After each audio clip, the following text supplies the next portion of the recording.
As the rotating outages continue, here's what you need to know. Rolling power outages are in effect across the state of Texas as officials work to conserve as much electricity as possible during extreme cold and record demand on the grid.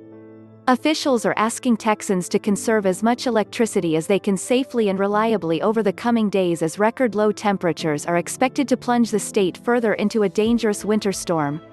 Power demand is forecasted to become even greater through Tuesday. How long will the power outages last? Outages are expected to last anywhere between 15 minutes to 45 minutes. Officials say they are necessary to maintain reliability of the system. Will the power outages happen again?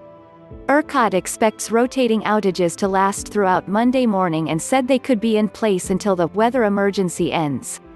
The agency did not define what that would look like. Every grid operator and every electric company is fighting to restore power right now, said ERCOT President and CEO Bill Magness. Below is a breakdown of how the agency determines when to go into rotating outages. Conservation warning: when the electric reserves drop below 3,000 megawatts, a conservation advisory is activated. That's when ERCOT communicates to the public and to power generators what's going on. An advisory is issued but rotating outages are not yet needed.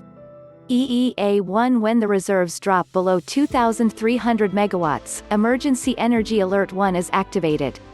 That's when ERCOT communicates to the public and to power generators that the situation is deteriorating.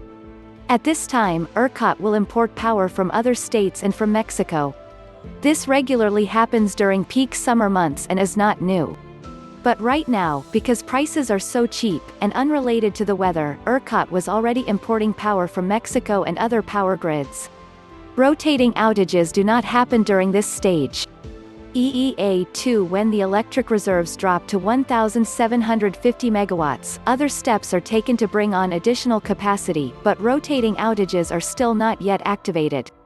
EEA3: when the reserves get to 1,000 megawatts and they are not expected to recover within 30 minutes, ERCOT will then ask electric suppliers like Oncor and Reliant to begin rotating outages to reduce load on the system. ERCOT said the location of outages would be determined by each provider like Oncor and Reliant. What should I do when I lose power? If you lose power, here are a few steps you can take to stay warm. Close any blinds, curtains, or put blankets or towels up to cover windows and provide insulation close off rooms to avoid losing heatStuff towels in cracks under doors, especially exterior ones. Wear layers of loose-fitting, warm clothing, especially warm socks and gloves if you have them. Eat and drink food to provide energy to warm the body, but avoid alcohol or caffeine. If you have candles, lighting them can help act as a heat source, especially in an enclosed space.